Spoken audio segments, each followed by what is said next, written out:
And welcome back ladies and gentleman, आप देख रहे हैं सुपर ओवर। जहां से सिलसिला टूटा था वहीं से शुरू करते हैं। आप देख रहे हैं सुपर ओवर पे ज़रार स्पेशल एंड ज़रार की पूरी कास्ट हमारे साथ मौजूद है, तो सिलसिला वहीं से बहाल करते हैं। South Indians non glamorous heroines को कास्ट करके 100 करोड़ 200 करोड़ कमा रहे हैं। महंगी महंगी साड़ी हीरोइंस दी सर्जरियां एना तो की होएगा। I think refund. मुझे लगता है कि it's part of the business. I think you should do things that अगर आपको लगता है कि आपको किसी कैरेक्टर में जाना है या वेट गेन करना है या बाल ऐसे होने चाहिए, सो बिल्कुल ठीक है। I think at the whole, अभी आप अगर टॉम क्रूज की फिल्म देखते हैं तो माशाल्लाह उन्होंने तो भी काफी पैसे लगे ने सर्जरी। वाह वाह वाह जी, मैं क्या टॉप गाने चोना ने टॉप गानी किता बिल्कुल। लो जी बट जी तुसां दे शो च अज मैं बहुत बड़ा इंकशाफ कर रहा हां। अच्छा, ज़रार दे मुकाबले ते मैं हुन स्पाई थ्रिलर फिल्म बना सा। ओह, तो आपका हीरो किस मिशन पे काम करेगा? मेरा जेड़ा प्रोटैगनिस्ट है ना वो वजीर आजम हाउस, गवर्नर हाउस ते खुफिया मुकामात ते कैमरे लगा सी। ओए वो तो पहले लगे हुए हैं। ओ नहीं नहीं वो ते खराब लगे ना। तुसी देखो जिस तरह इशारियां ते लगे ने ई चलान वाले उंज ही ने। मैं HD लासा 4K लासा एरी एलेक्सा लासा ताकि हर चीज साफ ते शफाफ नजर आए। अच्छा नहीं नहीं तुम्हारी कोई ना बना सा। अच्छा ते मैं कहना चाहना कि मेरी फिल्म दा हीरो हिट होए या ना होए, फिल्मां सारियां ही हिट हो सन। अच्छा, कभी आपकी फिल्म कोई अवार्ड के लिए नॉमिनेट हुई है? ना ना ना ना ना ना ना ना मेरी कोई फिल्म अवार्ड वास्ते नॉमिनेट नहीं हुई, बल्कि मेरियां फिल्मां फॉरेंसिक वास्ते नॉमिनेट होंदी और खाली नॉमिनेट नहीं होंदियां, बाद च उन्हां ते कमीशन भी बनाए जांदे ने। बल्कि ऐ समझो कि फॉरेंसिक लैब दे विच मेरियां फिल्मां कदी डायमंड जुबली ते कदी प्लैटिनम जुबली करदियां। फॉरेंसिक लैब दा मैं जुबली कुमार हां, बल्कि शो मैन हां। जुबली कुमार, वाह वाह। शोमैन से याद आया जी, एक दौर था सैयद नूर साहब को तो शोमैन ऑफ पाकिस्तान कहा जाता था। आपको लग रहा है हमारे प्रेजेंट दौर में कोई शोमैन है अब? I think showman is a very big title. I think Shoaib Mansoor साहब rightly deserves it. लेकिन मेरी कोशिश ये है कि ख्वाहिश ये है कि वो और फिल्में बनाया करें। बहुत ज़्यादा लंबा गैप लेते हैं। सो जहाँ तक सैयद नूर साहब का ताल्लुक है, वो हमेशा से वो अच्छी फिल्में बनाते रहे, अच्छा काम करते रहे। अब आके भी वो डायरेक्टर जो है वो कभी बूढ़ा नहीं होता या ज़हनी तौर से। सो आई थिंक उनको एज अ राइटर थोड़ा सा बैक स्टेप लेना चाहिए and let somebody write a script for him and let him direct it. बड़ी अच्छी बात की। और ये एक्सपीरियंस जो है नासिर अदीब और बिलाल लशारी की जोड़ी ने आपको प्रूव करके दिखाया है कि एक old writer and a new fresh mind as a director. और देखें, पाकिस्तान की हिस्ट्री की सबसे बड़ी फिल्म बना दी आपने। गरम जौहर साहब, आपने इतने बड़े बड़े एक्टर्स के साथ काम नहीं किया, तो मुझे बताएं कि आपने पाकिस्तान के सबसे बड़े एक्टर शान को कास्ट करने की कोशिश की? नहीं जी, ओके, नहीं गलत समझ। मेरा कहने का मतलब है कि एना की कास्ट करने की कोशिश भी की है, बल्कि फॉरेन फंडिंग भी करा ली सी। ओ ते जो फॉरेन फंडिंग करा के ईजी होया ते पता लगा फॉरेन फंडिंग नहीं, चर्च दी असाइनमेंट दी सही है। ओवरसीज मार्केट च तानू डायरेक्टर नहीं चर्च दा सप्लायर समझा जाता है। गरम जौहर, हाँ जी, मरने से पहले शान बाबू और हमारा एक गाना ही पिक्चराइज करवा दो और सिचुएशन ऐसी बनाओ कि जिसमें शान बाबू की शादी हो रही हो और मैं तवाइफ के रूप में आखिरी मुजरा करने जाऊं और गाना गाऊं और नाचते नाचते हीरा चाटूं और तुम मर जाओ। हीरा तुसी चटो ते मर मैं जुला। शान जी, आपके हुजूर एक मुजराना सलाम। था यकीन के आएंगी ये रातां कभी, था यकीन के आएंगी ये रातां कभी, शान से होवेंगी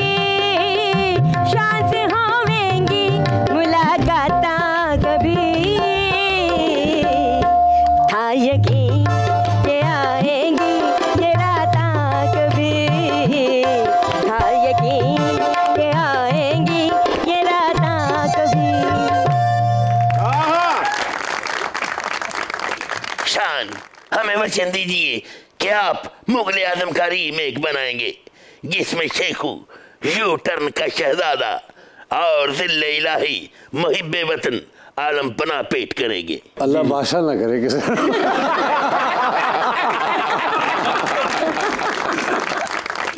हाँ, लेकिन वो फिल्म तो ऑलरेडी चल रही है।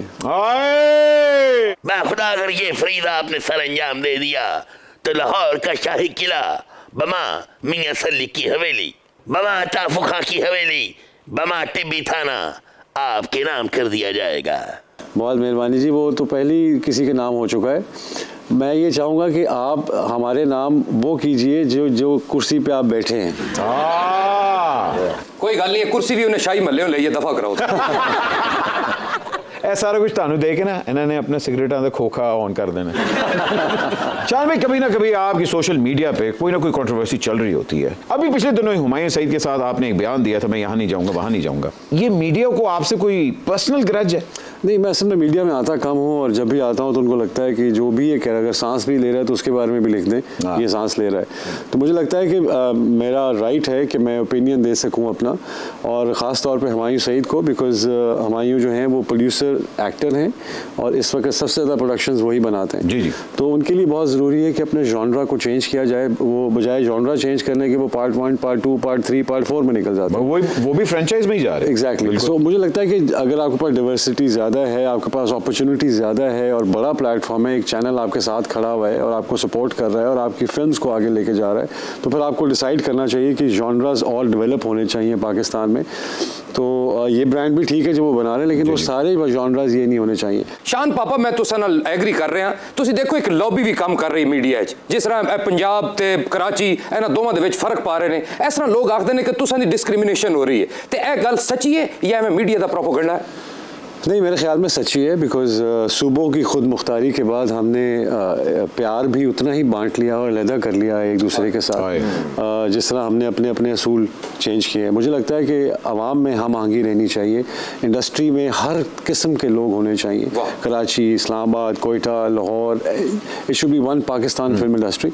और बहुत कम ऐसा होता है कि किसी ऐसे आदमी को कुर्सी मिल जाए जिसका ये बहुत बड़ा हो, देना बहुत बड़ा हो और वो विजन देख रहा हो कि मुझे इसको कहाँ लेके जाना है।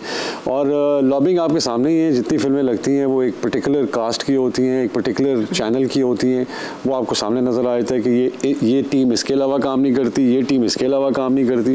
तो वो कहते हैं ना ताड़ी ज़ुबान जी कि पिंड बसे नहीं तो चक्के पहले आ गए। बिल्कुल। तो पहले पिंड बसना चाहिए, इंडस्ट्री एक जगह पर पहुँचे, कुछ मकाम तो हासिल करे, उसके बाद अलहदगी भी ठीक है, आप अपना सोचें, मैं अपना सोचता हूँ। ये इर्तिकाई अमल में कभी भी अक्लमंद होने की ज़रूरत नहीं है इतनी।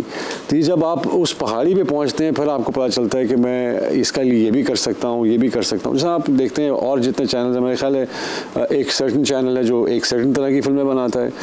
सो ये आप सिर्फ इसमें नहीं है, अगर आप क्रिकेट टीम में देखते हैं तो उसमें भी कराची लाहौर बहुत ज़्यादा है, अगर आप PIA में देखते हैं तो उसमें भी कराची लाहौर बहुत ज़्यादा है। तो ये जो वबा है एक दूसरे को अलहदा करने की, ये हर शोबे और हर जगह पर फैल चुकी है। हम लोग शोबिज़ में इसलिए ज़्यादा नुमायाँ हैं, लेकिन मुझे लगता है कि ये ऐसा होना नहीं चाहिए। हालांकि पहले लॉलीवुड जो है वो लाहौर से ही बिलोंग करता था। बिल्कुल। लॉलीवुड अब उठ के सारा कराची चला गया। ये पैसे की इनपुट है ज़्यादा, या आपको लगता है कि लाहौर ने उस तरह का कंटेंट बनाना छोड़ दिया? जी बिल्कुल नहीं, मेरे ख्याल में जब फिल्म इंडस्ट्री जब नीचे थोड़ा डाउन आनी शुरू हुई बिकॉज ऑफ हमारी जो स्क्रिप्ट्स थे, जिस तरह की फिल्में हम बना रहे थे, उसके बाद बहुत से गंडासा कल्चर का नाम, गंडासा कल्चर, नदीम साहब एक बहुत बड़ी मिसाल है उनकी। जब वो पंजाबी फिल्में और वो खून खराबे वाली फिल्में शुरू हुई, जो कि अब हिट हैं, लेकिन फिर भी जब वो शुरू हुई तो नदीम साहब शिफ्टेड टू कराची। बिल्कुल, बिकॉज इनको टेलीविजन प्लेज में अपॉर्चुनिटी थी, वहाँ पे इनके मिजाज का काम हो रहा था। तो मुझे लगा कि ये जो फिर भी अगर कराची रहना चाहते हैं, लाहौर रहना चाहते हैं, doesn't make a difference.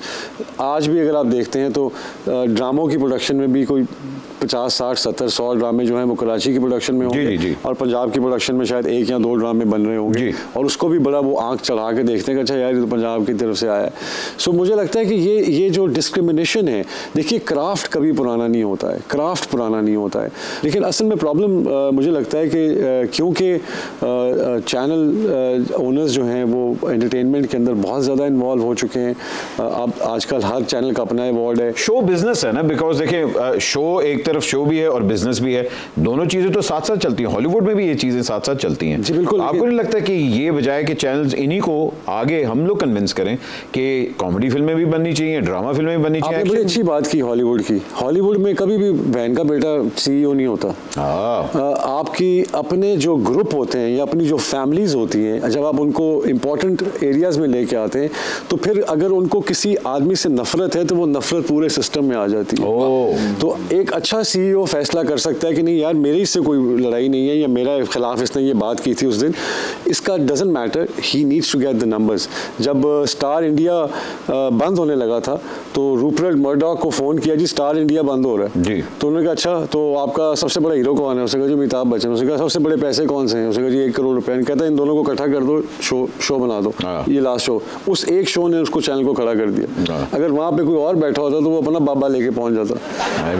I personally feel कि इस सारे अमल में चैनल ओनर्स का बहुत इम्पॉर्टेंट रोल है। उनको ज़रूरी है उनके लिए कि वो अपनी ज़ात से बाहर निकल के सोचें, इंडस्ट्री का सोचें, और इन सूबों की जो एंटरटेनमेंट की जो ऊपर जो अलहदगी हुई है उसको इनको इकट्ठा करना चाहिए। Very good, very good. क्या बात। बिलाल अशारी से जब सवाल किया गया कि क्रिटिक्स का कहना है कि मौला जट का फिजिकल अटायर जो है वो फवाद खान नहीं बल्कि शान से रिजेंबल करता है, तो उन्होंने कहा शान एक हमारे लेजेंड है, उनके अंदर सोलो एक्टर की बहुत बड़ी पोटेंशियल है, मगर मुझे पेयर्स चाहिए थे, इसलिए उन्होंने हमजा और फवाद को कास्ट किया। आप इससे एग्री करते हैं? जी, मेरे ख्याल में डायरेक्टर का एक विजन है। अगर वो समझते हैं कि बिलाल समझते हैं कि उनको एक्टर का पेयर चाहिए तो बड़ी अच्छी बात है, नथिंग डूइंग। लेकिन आई पर्सनली फील कि मुझे लगा कि थोड़ा सा पंजाबी ज़ुबान जो है उसको टिश्यू पेपर से नहीं पकड़ना चाहिए, उसको पहनना चाहिए, वो आपका पहनावा है। अगर आप मुझे ये एक्सक्यूज़ देंगे आगे कि मुझे पंजाबी नहीं आती तो फिर यू नॉट एन एक्टर। अगर आपको पश्तो फिल्म करनी पड़ती है या सिंधी फिल्म करनी पड़ती है या इंग्लिश फिल्म करनी पड़ती है, अभी इंग्लिश फिल्म करेंगे सारों की ठीक हो जाएगी इंग्लिश। अगर आपको फ्रेंच फिल्म करनी पड़ती है तो एक्टर का काम है अपने आप को कन्वर्ट करना। बिल्कुल अच्छी बात है कि आपने पंजाबी बोली और अच्छी बोली, मैं ये नहीं कह रहा हूँ कि, लेकिन मुझे लगा कि उसमें वो तरावट नहीं थी, वो तरावट होनी चाहिए थी। जहाँ तक उमायमा का ताल्लुक है, उन्होंने बहुत अच्छा काम किया। The way she walked in the way, it was more of a Punjabi thing. अगर मुझे ये देखना हो, मैं भी न्यूयॉर्क से ही आया था जब मैंने पंजाबी फिल्में की हैं। हाँ जी। तो मुझे एक प्रोसेस लगा उसको समझने में। आपको भी टाइम लगा था कन्वर्ट होने में? जी बिल्कुल। आप पहले बड़े पंजाबी के अगेंस्ट थे। मुझे अपने पुराने पंजाबी एक्टर्स को देखना पड़ा, मैंने सबकी फिल्म्स देखी, उनकी वो क्या बेचते हैं मुझे वो देखना था, अपनी मुझे क्या करना है मुझे वो देखना था। तो मुझे लगा कि उनका एज ए डायरेक्टर ये फैसला है कि तो बहुत अच्छा है, लेकिन मुझे थोड़ा सा फील हुआ कि there could be a lot could be done with a character called Maula Jat. Punjab is back with a bang because अगर देखें साल का सबसे बड़ा गाना पंजाबी पसूड़ी, साल की सबसे बड़ी फिल्म पंजाबी मौला जट। बट जी मैं किरण साहबा ਨੂੰ ਪੁੱਛਣਾ ਹੈ, ਤੁਸੀਂ ਵਾਕਈ ਬੜੇ ਡਾਊਨ ਟੂ ਅਰਥ ਹੋ। ਜਿਹੜੇ ਸ਼ੋਅ 'ਚ ਵੀ ਜਾਂਦੇ ਹੋ ਤੁਸੀਂ ਸਿਕਿਉਰਿਟੀ ਨੂੰ ਨਾਲ ਸੋਫੇ ਤੇ ਹੀ ਬੰਦੇ ਹੋ। हाँ जी, वो हमारे विलन हैं और फिल्म के प्रोड्यूसर भी हैं, अदनान भट्ट साहब। अस्सलाम वालेकुम जी। वालेकुम सलाम। माशाल्लाह कम ते तुसां दा तकसा जी ज़रार फिल्म जो लगसी, लेकिन तुसां दी ऑडियो बड़ी प्यारी है। विआह वाली बस चो अक्सर एहो जी आवाज आंदी और पूछो भला की कुड़ियां वाली गड्डी च मुंडे की कर रहे भी? ओए चपेड़ ना खा लियो ना, डॉलर तेरे मुंह तो बड़ा है। सॉरी जी सॉरी। बेग साहब, आप फिल्म का मुआवजा डॉलर का रेट देख के लेते हैं या स्क्रिप्ट की गठी देख के? सबसे पहले तो स्क्रिप्ट और किरदार। बहुत से किरदार ऐसे होते हैं कि आप चाहते हुए भी उसके लिए फिट नहीं होते। अगर मुझे अब कोई कहे कि आप सैमसन का रोल करें, सैमसन एंड दलाला में, तो मैं सैमसन तो नहीं लगूंगा, मैं कुछ भी बन जाऊँ नहीं लगूंगा। तो अपने आप को फिजिकली भी सूट करना ज़रूरी है उस किरदार के लिए। अच्छी बात। जब आप उस पर तभी ढल सकते हैं जब फिजिकली आप उस पर सूट कर रहे हो। दूसरा, आजकल जो मैं अभी फिल्मों की बात हो रही थी तो मैं एक फील करता हूँ कि इवन हॉलीवुड सारी दुनिया में एस्थेटिक्स पे कम और टेक्निकल फैसिलिटीज़ पे ज़्यादा जोर है आज। फिल्म रिलाइज आता है। बहुत अच्छी बात। आप अगर आजकल की फिल्में देखें तो टेक्निकल ज़्यादा उस पर है, और जो एक सिंप्लिसिटी और एक जो एस्थेटिक्स थी पहले की फिल्मों में, और एक जो मासूमियत नज़र आती थी फिल्मों में और अपनी तरफ खींचती थी फिल्में, वो अब मुझे कम, शायद मैं गलत हूँ लेकिन ह्यूमन एलिमेंट जो, अगर आप बैटमैन भी देखते हैं, ह्यूमन एलिमेंट बहुत कम हो, बहुत कम हो गया। टेक्निकल फैक्टर्स ज़्यादा। आई थिंक वो एक मॉडर्न जो मार्वल एरा आया है कि everything is more of a larger than life and cinema has become this cinematic experience. तो आप देखें अभी जेम्स कैमरॉन ने अपनी फिल्म के बारे में खुद कहा है कि अगर इसने रिकॉर्ड ब्रेकिंग बिजनेस ना किया तो ये ब्रेक इवन भी नहीं होगी। and I will shelf the next 3 avatars. Because you spend so much. आपने, तारीख गवाह है, जब भी आपको इंडियन फिल्म ऑफर हुई है, आप सदियों से एब्सोल्युटली नॉट कहते आ रहे हैं. इतने गोल्डन वर्ड्स आपने खुद क्यों नहीं ऑन किए? मुझे लगता है कि absolutely not is a frame of mind way you believe in some things. जिस तरह मैं अगर अपने वालिद का नाम अपने नाम के साथ लगाता हूँ तो उनकी आइडियोलॉजी और वैल्यूज़ अगर मेरे साथ नहीं है तो फिर उस नाम का कोई फ़ायदा नहीं है. तो मुझे लगा कि उन्होंने कश्मीर पे फिल्म बनाई और कश्मीर में जो जुल्म हो रहा है आज उसके ऊपर, और जो इंडियंस अच्छे इंडियंस भी हैं, मैं ये नहीं कहता बुरे हैं सारे, लेकिन आपको जो वहाँ नज़र आता है इस वक्त के मुस्लिम लिंचिंग और you know all that is happening in India, तो कुछ असूल, कुछ फ़ैसले, कुछ चीज़ें रिस्पेक्ट के ऊपर भी की जाती हैं. हमारे यहाँ और सबसे पहले मुझे ये लगा कि इनके पास इतने एक्टर हैं, हर इटपटो एक्टर है, तो इनको क्या ज़रूरत है पाकिस्तान में आके शॉपिंग करने की एक्टरों की. तो फिर वो उनको जब कोई रोल वो वहाँ पे नहीं कर रहा होता तो फिर ये वाले रोल एक्टर्स जो हैं वो रोल करते हैं. इवन हमारी वेब सीरीज के अंदर अगर कोई नेगेटिव रोल होता है वो नॉर्मली वो इधर ही आता है हिस्से में. तो मुझे लगा कि मैं हमेशा भी जितने भी डायरेक्टर्स ने मुझे कहा, तो उनको मैंने कहा कि आप यहाँ पे विलन ढूंढने आते हैं, यहाँ आपको विलन मिलेगा नहीं. तो लेकिन मिल भी गए उनको, कोई इतना बड़ी बात नहीं थी. एक हीरो जब इंडिया की एक डेवलपमेंट है, एक मार्केट है और आप उसके हीरो हैं, तो मैं पाकिस्तान का हीरो हूँ, तो मुझे फील होता है कि अगर मैं वहाँ जाके अपने झंडे को या अपने आप को उस एस्थेटिक से या उन चीज़ों से गिराता हूँ तो मेरे फैंस बहुत हर्ट होते हैं. और अगर वहाँ जाएं तो उसी कैलिबर पे जाएं जो यहाँ आपका कैलिबर है. बिल्कुल. वो एक फिल्म थी, उन्होंने मुझे कहा जी हम आपको बड़ी अच्छी फिल्म है, हमने आपको लेकिन एज आपकी 70 होगी उसमें फिल्म में. मैंने कहा ठीक है, क्या है क्या जी, हम आपके ये बाल वाइट कर देंगे, यहाँ पे रुई डाल देंगे, यहाँ से ये प्रोस्थेटिक लगा देंगे. मैंने कहा भाई आपके 8-10 बाबे वहाँ रुल रहे हैं, उनको ले रहे. ऋषि कपूर उसे जिंदा थे. मैंने कहा ये सारे वहाँ अनुपम खेर गए, तो आपको इतनी मेहनत मेरे पे जो करनी है ये आपके पास अवेलेबल है, इनको यूज़ करें. तो the intentions is never to unite. और फिर आप वहाँ पे रिस्पेक्ट आपकी बहुत इम्पॉर्टेंट है. अक्सर आप देखते हैं कि मीडिया में या उस जगह पे वो पजीराई नहीं मिलती है. लोग भाग भाग के अवार्ड शोज़ में पहुँच रहे होते हैं वहाँ पे कि किसी तरह मुझे सीट मिल जाए उसके साथ. तो जब तक आपका ये वो रहता है, आप अपना दरबार छोड़ के किसी और के दरबार. आपको नहीं लगता कि दोनों मुल्कों में प्यार होना चाहिए, अंडरस्टैंडिंग होनी चाहिए, अप्रिसिएशन होनी चाहिए? देखिए ये बहुत एक पॉलिटिकल बात है. इसमें हम आज तो ये कह सकते हैं, ये गिरा आज लगा सकते हैं, लेकिन गिरेबान पीछे से फटा हुआ है. तो हम जितनी भी गिरा लगा लें आज दोस्ती की, उस गिरेबान को सीते हुए अगर आएंगे और इसको गिरा लगाएंगे तो समझ आती है. अगर आप देखें कि पाकिस्तानी टीम और इंडियन टीम का जब मैच होता है तो आप ये भी कह सकते हैं कि यार पाकिस्तान का झंडा ज़रा 1 फुट नीचे रखना. अगर आप वो 1 फुट नीचे रखेंगे तो मैच शुरू नहीं होगा. तो आपको बराबरी की इज्जत, बराबरी की सतह, बराबरी की ट्रेड देना ज़रूरी है. अगर आप पाकिस्तान की टेरिटरी मांगते हैं तो हमें फिर इंडिया की टेरिटरी देना ज़रूरी होगा. आपकी फिल्में वहाँ पे जाएं. तो इस तरह एक बहुत लंबा इसका एक सफ़र है. इस एब्सोल्युटली नॉट के बाद अगर आप उस एब्सोल्युटली नॉट को भी देखते हैं तो उसके पीछे भी बहुत लंबा सफ़र है. क्या बात. हाय हाय हाय हाय, लेकिन शान पापे की क्रेडिट ते देना पैसी. तुसी तको किधर पित्तल दा एब्सोल्युटली नॉट ते किधर गोल्डन एब्सोल्युटली नॉट. फिर भी नहीं मनिया. वाकई शान पापा, आई लव यू. चुप कर, can't see the Karan Johar. अच्छा ये जो गरम जौहर है, ये बाकी आदतें भी आपकी करण जौहर वाली हैं या? तो आख्या शान साहब आ रहे हैं, ऐसे लग रहा है को कॉमेडियन बैठा है यार. कहीं मत जाएगा. एक छोटी सी ब्रेक लेते हैं. ब्रेक के बाद अभी हाजिर हो रहे हैं. आप देख रहे हैं super over. Pappu Samrat is not just a choreographer. उनसे प्यार बहुत है, उधार बहुत है. इतने बड़े हीरो उधार लेंदे फील नहीं होता तुहानू? उधार मांगने से पहले वो उधार ले चुके होते हैं. मैं ऐसा अपना ही मांग रहे हो. Welcome back from the break. आप देख रहे हैं सुपर ओवर. शाहिद साहब ने 2 बड़ी आइकॉनिक फिल्में बनाई. एक उन्होंने बनाई जरका और दूसरी उन्होंने बनाई ये अमन. तो ये हुब्बुल वतनी आपके डीएनए में है? जी बिल्कुल. अगर अल्लाह का शुक्र है कि है, तभी तो मैं हलाल का हूँ. अगर ना होती तो शायद ना होता. लेकिन कहने का मकसद ये है कि मैं अभी डिज़ाइन कर रहा हूँ. मेरे पास अभी भी सब्जेक्ट्स पढ़े हैं जो मैंने लिखे हैं अब्बा की फिल्मों से ही.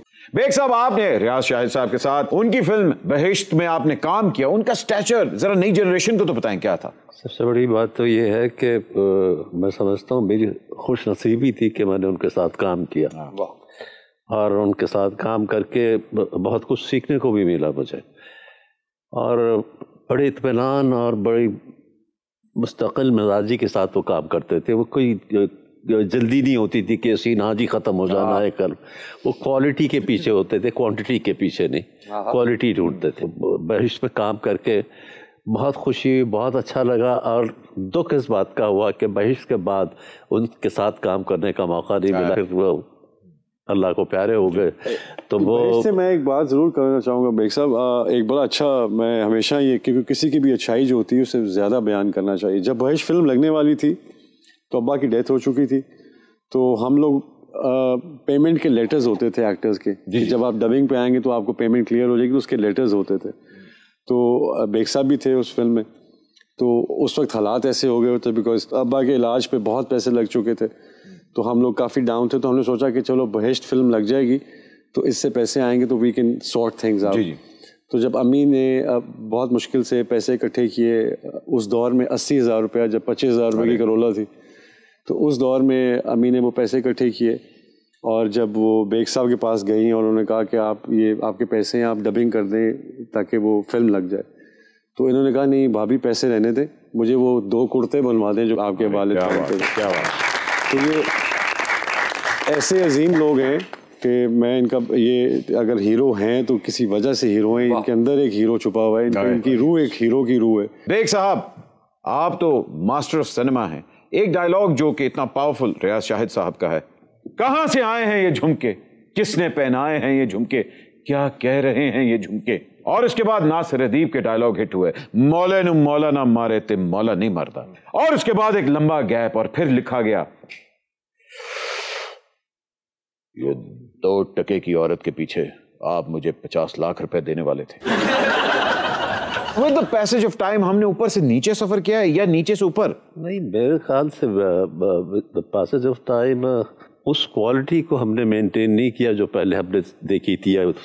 अच्छा, वो चीज़ें जहाँ थी वहाँ से मुझे, आई एम सो सॉरी, लगता है कि वो मेयार अब कम ही नजर आता है, लेकिन कम नजर आता है। तो आप इससे इत्तेफाक रखते हैं, क्योंकि रियाज शाहिद साहब तो एक इंटेलेक्चुअल थे, मगर वो जो राइटिंग थी और अब जो राइटिंग हो रही है उसमें वाकई आपको लगता है डिफरेंशिएशन? मुझे लगता है कि एक मीडियम का बहुत फ़र्क है। फिर आपकी चैनल्स के जो ड्रामाज हैं उनके राइटर्स जो हैं उनको रेटिंग्स के अंदर वो फंस जाते हैं। तो मेरे ख्याल में ये जो राइटर का एक फ्रीडम होता है जिसके बारे में वो लिखना चाहता है या जो वो कहना चाहता है, उसका वो होना बहुत ज़रूरी है। उसको गाइडलाइन जो है वो वाली नहीं मिलनी चाहिए। और वैसे भी अगर आप लिटरेरी देखते हैं तो हमारा पूरा लिटरेरी, हम आज जितने शायर हैं उनको ऑलमोस्ट, जिनके हमें कलाम याद हैं, वो सब मरहूम ही हैं। जी। और उसके बाद कोई आगे उस अमल में नहीं आया, ना जालिब पैदा हुए, ना फैज़ पैदा हुए, ना अहमद नदीम कासमी साहब पैदा हुए। ये बड़े बड़े जय्यद नाम है। जहाँ पे पाक टी हाउस था वहाँ पे टायरों की दुकान खुल गई। तो आपको ये पता चल जाता है कि जहाँ पे शाम को सब अक्लमंद लोग बैठते थे, उस जगह को ख़त्म कैसे किया गया। और जो सोसाइटी के पंक्चर लगाते थे, आज वहाँ टायरों के पंक्चर लग रहे हैं।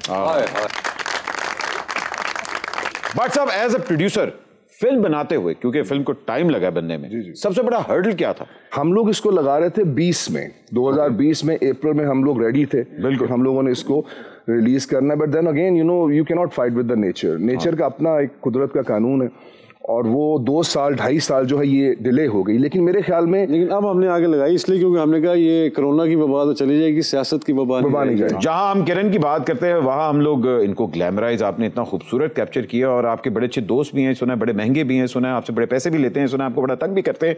पप्पू सम्राट साहब, हाँ, वो भी सुना है कि बगैर काम नहीं करते। क्या उन्होंने कितना तंग करते हैं आपको? वैसे तो मुझे बहुत तंग करते हैं, लेकिन मुझे बहुत प्यारे हैं। मेरा उनसे प्यार बहुत है, उधार बहुत है।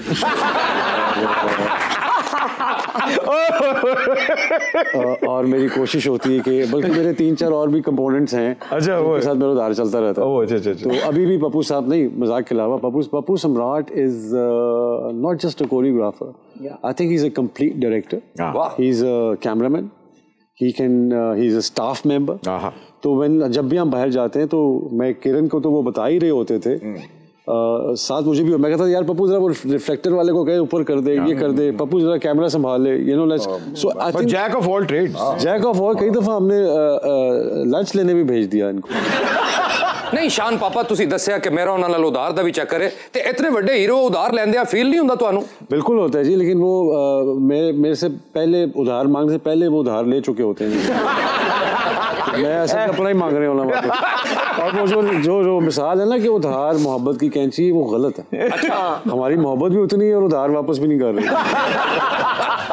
तो वैसे बाय दी वो तो हम मजाक में बात करते हैं, लेकिन बट ही इज माशाल्लाह very thorough professional. I think आपको हर फिल्म में एक गिफ्ट मिलना चाहिए, पप्पू सम्राट साथ होने चाहिए as a person who knows film. क्या बात पप्पू साहब, क्या बात।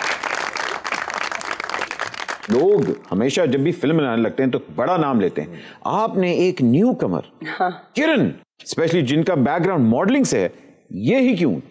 मुझे लगा कि किरण में कई दफा ऐसे टैलेंट होते हैं लोगों में जो हिडन होते हैं, एंड आई थिंक किरण मालिक इज जस्ट किरण मालिक, she is got beautiful energy, you know. मुझे लगा जब मैं फर्स्ट टाइम इनसे मिला, हम लोग कराची ऑडिशन करने गए थे फॉर द फीमेल लीड, तो हम लोग ऑडिशंस कर चुके थे एंड वी वर टायर्ड, और ये हमारे कॉमन फ्रेंड के साथ बैठे हुए थे। हाँ ओके ठीक। तो हम बैठा हुए लंच कर रहे थे, I had a flight back, Kiran walked in and इन्होंने बातें शुरू कर दी in all her energy and the way she talks and the way she laughs without anything holding back, and मुझे लगा कि यार such a vibrant character, और इतना इनसे मैं बात करूं कि अगर ये फिल्म करना चाहेंगी। अब हम फर्स्ट टाइम मिले हैं और मतलब I think 20 minutes down the road I said would you like to do the film? He called me up and he was like कि आप फिल्म करना चाहेंगी? पहले तो मैंने कहा अब शान शाहिद है, तो मैं तो फैन मोमेंट में तस्वीर भी खिंचा दी, फौरन इंस्टाग्राम पे लगा दी। बिल्कुल। उसके बाद after 20 minutes he is calling me up and saying to do a film. So I was like, अच्छा, I've never acted before. बड़ी स्पीड पड़ी है वैसे तुसी।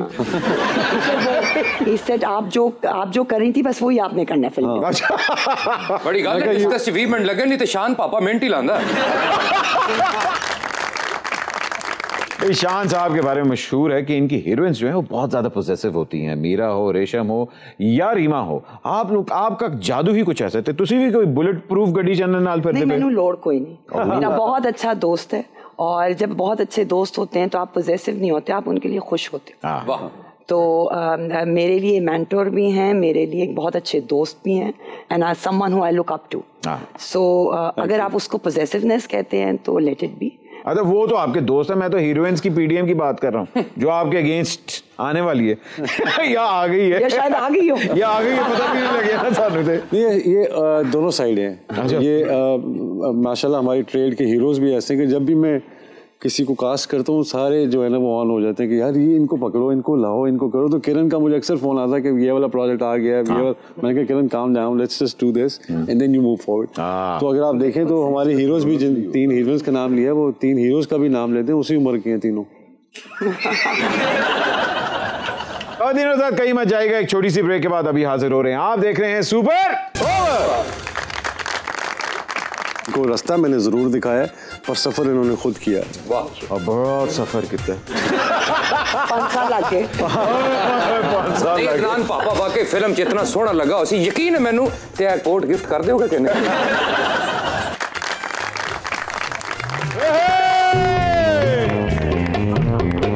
श्रीलंका श्रीपावे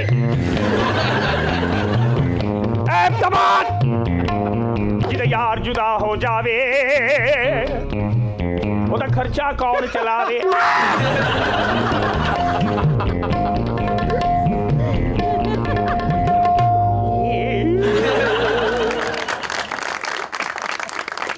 आइए आइए, सन ऑफ गॉडफादर, कैसे हैं आप?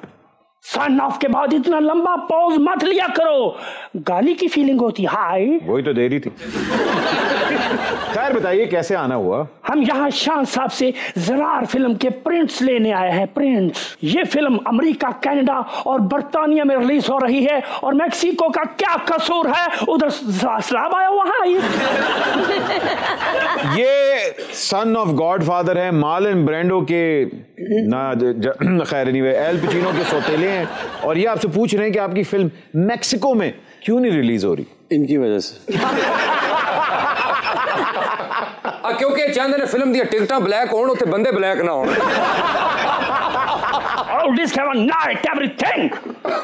हम शान साहब के साथ फिल्म बनाना भी चाहता है और लगाना भी चाहता है। शान साहब को बताओ कि हमारे क्या क्या बिजनेस है। वेगस के बड़े बड़े कैसीनो में ये छोटी सी दुकान में कतलमे बेचते हैं। प्लास्टिक की बड़ी बड़ी बोतलें इकट्ठी करके उसमें कांजी का शरबत बेचते हैं। और कांजी भी बाहरों नहीं लेंदे, सादे पानी में कोरी पांदे ने, वो कांजी हो जाए। हम चाहता है कि शान साहब हमारे कैसीनो में ऐसी एंट्री दें संघार लगा के, जैसे कैसीनो फिल्म में रॉबर्ट डेनेरो ने दी थी। सिगार होता है, रॉबर्ट डेनेरो था वो डेनेरो मेरा फूफीदा पुत्र। ओए ये तुम्हारे साथ कौन है? दानिश 2.0। ओए बट लगता है तुम्हारा टीवी बिक चुका है जो तुमने मुझे नहीं पहचाना। मैं हूँ हुमायूं सईद 2.0। ओ यार हुमायूं सईद किस बंदे ने श्रिंक करी छोड़िया? तो खिलौता रहा बहुत। मैनू लगता है सेक नाल हो गया। एक्चुअली मैं फुल साइज हुमायूं ही था, शान साहब को देख के शिलिंग हो गया हूँ। भाईजान 2.0 तुसी इत्थे करन की आए हो? मैं फैसल वाडा की तरह यहाँ प्रेस कॉन्फ्रेंस करने आया हूँ और बताने आया हूँ आज के बाद पंजाब नहीं जाऊंगी और लंदन नहीं जाऊंगा कि जैसी जिद्दी फिल्में नहीं बनाऊंगा। अच्छा तो फिर आप कौन सी फिल्में बनाने वाले हैं? अब जो मैं नई फिल्म बना रहा हूँ उसका नाम है वापस नहीं आऊंगा। बतौर प्रोड्यूसर? बतौर प्रोड्यूसर, लेकिन हीरो मैं खुद ही होऊंगा। वापस नहीं आऊंगा के ब्रैकेट के नीचे लिखा होगा जब तक केस खत्म नहीं हो जाते। Very good. मैं समझ गया पुत्र, तू हुमायूं सईद नहीं, तू हुमायूं शरीफ बन रहे हैं।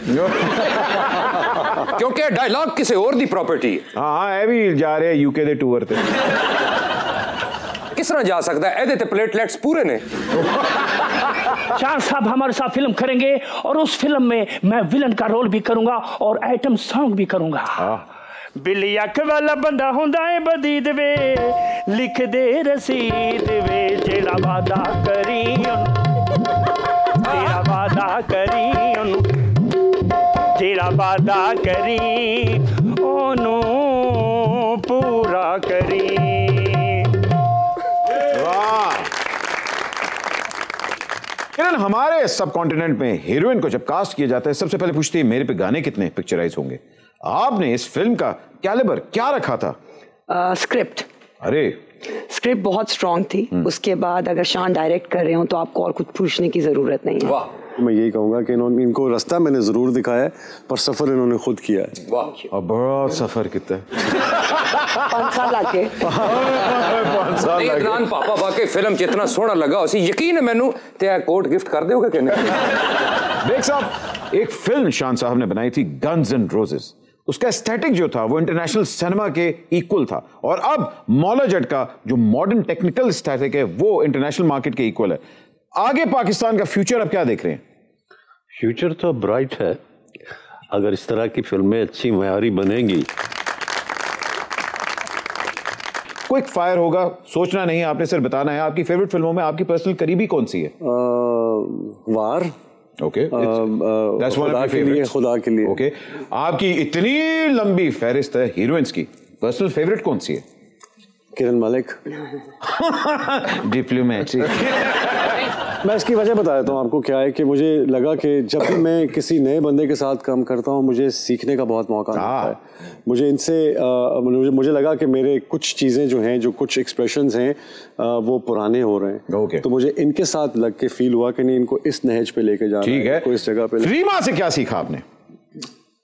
रीमा से मैंने ये सीखा कि सफ़र में क़यामत क़याम ज़रूरी है और क़यामत आम जो है वो सफ़र नहीं होता, यहाँ मंजिल होता है। और मीरा से क्या नहीं सीखा आपने? मीरा से मैं आजकल इंग्लिश सीख रहा हूँ। Naughty of the boy you are. अच्छा, आज अगर आपको as a director film offer हो, किस हीरो को कास्ट करेंगे? मतलब डिपेंड्स के जॉनरा क्या है। एक्शन हीरो जो हैं वो मौला जट, फवाद या रोमांटिक हीरो इसमें से लड़का निकाल दें तो हुमायूं सईद हो सकते हैं। अरे वाह, romantic hero Humayun Saeed, the king of romance of course. हमारे सीनियर वेटरन एक्टर्स में से मोहम्मद अली साहब, वहीद मुराद साहब, या फिर नदीम साहब या शाहिद साहब? नहीं, ऑब्वियसली नदीम साहब, बिकॉज मेरा इनसे साथ बहुत रहा। हाँ, उन बड़ों को देखा बहुत और बड़ी ख्वाहिश है कि मैं कभी वहीद मुराद साहब के साथ या मोहम्मद अली साहब के साथ काम कर सकता, लेकिन माशाल्लाह मुझे मेरे उस्ताद और मेरे जो मेंटोर फिल्म में या एक्टिंग में है वो नदीम साहब ही है। और कॉमेडी फिल्म बनाएंगे तो हीरो किसको लेंगे? वो उनको 2.0 ते फिल्म साशे बनानी है, तो हमें यकीन है।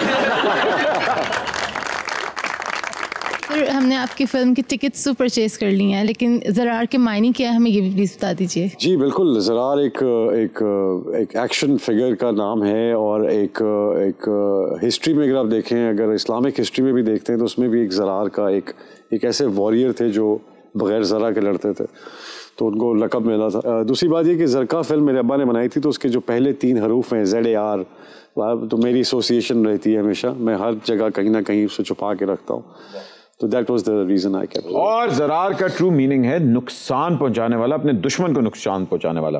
तो मुझे लगता है कि अब आपको समझ आ गई। सर, आप पाकिस्तान नेशन के हमेशा से ही हीरो रहे हैं, अब आपको कैरेक्टर एक्टर हीरो बन के कैसा लग रहा है?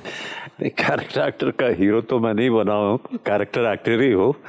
बहरहाल सारी ज़िंदगी यही काम किया है, अच्छा या बुरा जितना भी आ सकता था वो यही किया है और यही कर रहा हूँ। मैं ज़रूर ये बेग साहब से रिक्वेस्ट करूँगा, ये एक शेर सुनाते हैं हमेशा, और वो मेरे ख्याल में हर मेहनती एक्टर के लिए वो शेर है।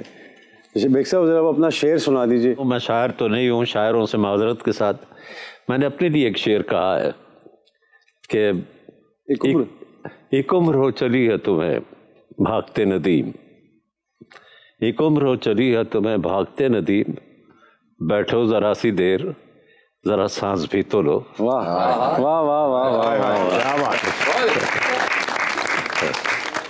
और एक शेर और भी सुना देता हूँ। जी जी। वो अक्सर हमें फिल्म में काम करने वालों को कहते हैं ना सितारे हैं, मुझे समझ में नहीं आता एक्टर को सितारा क्यों कहते हैं। बहरहाल तो मैंने कहा कि मैं ही सहरा में था और मैं ही था बहारों में, मैं ही सहरा में था, मैं ही था और मैं ही था बहारों में, मैं चला जाऊंगा ढूंढोगे फिर सितारों। अल्लाह ना करे आप जाएं, आप इधर ही रहें हमारे पास, हम आपको यहीं अपने पास। आज सुपर ओवर में ज़रार ने छा गया है। जाने से पहले हम सुनने वाले हैं ज़रार का रोमांटिक गाना जो कि राहत फतेह अली की आवाज में है। इसका नाम है जुदाई।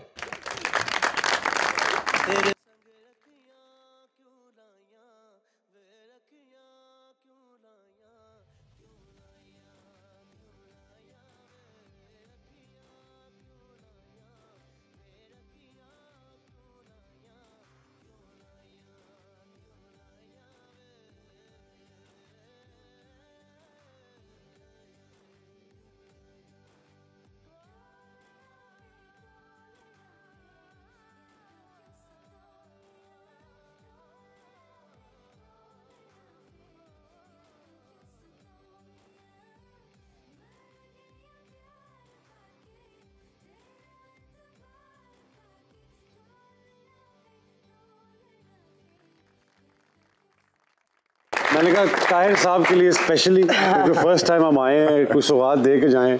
बड़ी देर बाद उसी सालों बाबू सम्राट गीता है, ऐसी होए नहीं हुए सब।